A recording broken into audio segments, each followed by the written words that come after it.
Hey everyone, John Farrell from WellDatabase here. We recently released our new M&A projects, and I thought it'd be good to take a second and show you how they work and how they can kind of keep you from having to do these repetitive tasks when evaluating M&A deals. Without further ado, let's just hop in and check it out. So I'm going to pop into WellDatabase, and I already have a project that I was kind of working on here. And that so many times you can get shape files in the data rooms on your M&A projects, and that's what I have on this one. And so what I can do here now, I can open my filters and I can come to my area of interest. And from here, this is a beta feature right now, but you can toggle it on anytime. You can come through your custom AOI and load a file in. And doing so will allow me to create a map here that we can use as an AOI. And so I've got this Lavaca South shapefile here. When I apply it, we'll see exactly what we're looking at. Got 18 wells in this area. So first off, it's super easy to come in and drop that shapefile in and get an AOI that has all of your wells. Now keep in mind, the more complex the shapefile is, the more areas that it has, the more different shapes that it has, it'll make your computer a little bit sluggish. So just keep that in mind. Really, really large AOIs probably need to be broken down into smaller subsets. But anyway, we got our wells here. We got 18 wells. And so before I do anything, I'm just going to hop over into this list and I'm going to add all to a project.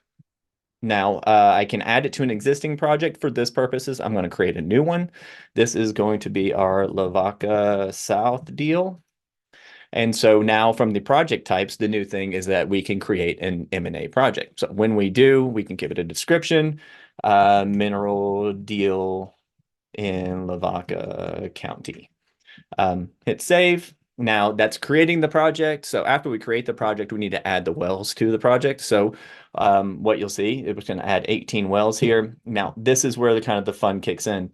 You can create offset searches in this project. And so what that does is it creates an AOI around the wells that are in your project. Now you can specify the size, and then it'll create a number of offsets that are really kind of key to help you evaluate the offset operators, the offset wells, kind of understand what you're looking at in a holistic picture. So by default, we're at 5 miles, so we'll use that. We can use an AOI that are based on the wells in our view, or we can use the filter.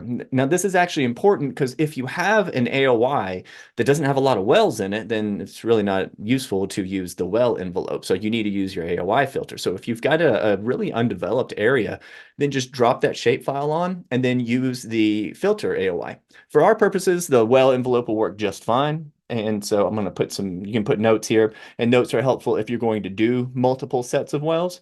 So these are just the key producers, is what I'll call this, and hit save. And it automatically creates a project. Now I can click here and shortcut to the project. Now, just a quick view. If you have never been into a WellDatabase project, there are really simple and really easy ways to collaborate and kind of gather things together, files, searches, all these things, so that you don't have these things flying around in emails or Dropbox or anything like that. So if we look at a project, it's pretty straightforward. We have the dashboard where it shows us an activity of everything that's happened. We have a discussion board where people can talk and go back and make posts and replies. All of the wells that we've added are right here. You'll see those notes, the key producers. If you want to look at any details, simply click on one and you'll get the well detail screen that you expect. Beneath that, we have our searches. Well, you see here, we have those offsets that it created for us. So let's take a quick look at what these are. The offsets, first production since 18, that's taking the well that has the oldest production in your project and creating a search for wells that vintage or newer. So again, another good offset to look at.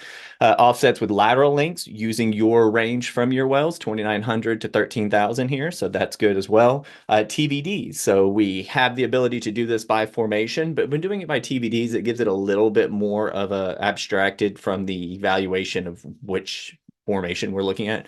So then you can actually come in and say, well, this is a Eagleford, lower, upper, whatever you want to do. But anyway, so we go by TVDs there. Top 5 offset operators, the permitting since the 2018, which is when the first permit here was, completion since 18, and all of them within that 5-mile radius that we chose. So we'll play with these here in a second. I can actually show you real quick if I just want to do all. I'm going to open it in a new tab, and we will see It is simply an AOI drawn, a square AOI of 5 miles around our wells that I can quickly come in here and say 734 wells. I can use all my type curves, my production. I can do my forecasting, run my economics. Any of these items can be done from this search directly. So that can be kind of helpful to get through what you need to if you want to just grab one of these searches at a time and run them. It's an easy way to do that.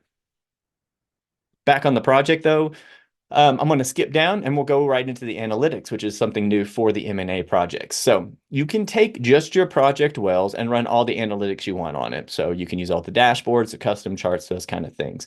But the real powerful part is when you take this and you drop down your search and say we'll choose the top 5 operators. So this is again within 5 miles of our search.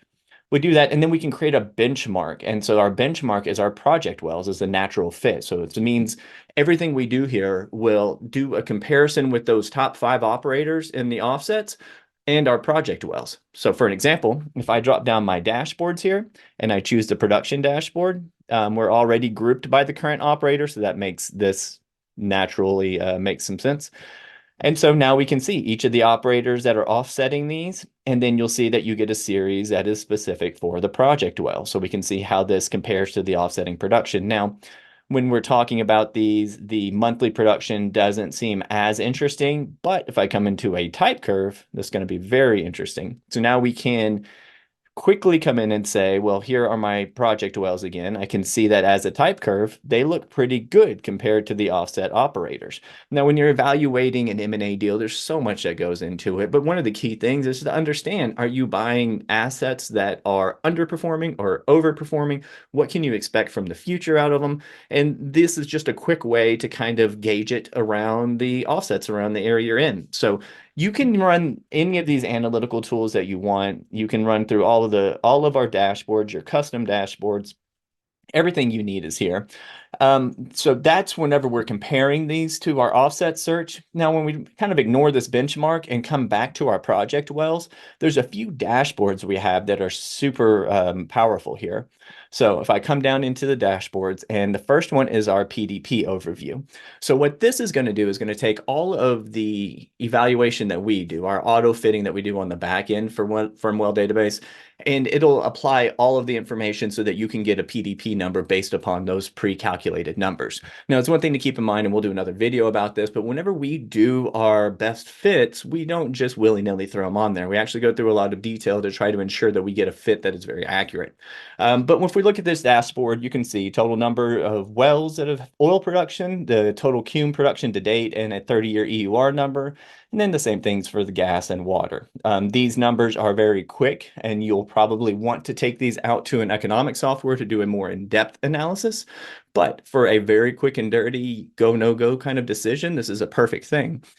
Beyond the PDP, the next thing you'll want to look at is going to be the EURs. And so we have this dashboard with the EUR summary. We have the average 30-year EUR, the B values, the per lateral foot numbers, and the time to the half EUR. And so those couple of key metrics that you can use to identify kind of what the undeveloped space might look like. So we do that for the oil side. We do it for the gas side as well. And then if you're looking for something to roll up to a BOE size, then we can do the same thing on the BOE numbers. You'll see we have on this dashboard both the 6 and 20 factors.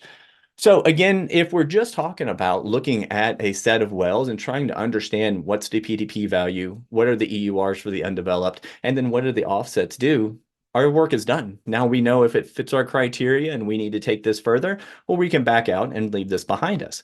Now, in the project, there are a few other things we have. The production will allow you to look at the monthly production for the wells on our project. We can also create a type curve here from our project wells. This is again where we can come in just like everywhere in WellDatabase. We can drop decline curves using our best fit algorithm, and we'll see, we'll get some very clean answers. I'll go ahead and drop one for oil, for gas, and then I will drop one in for water as well.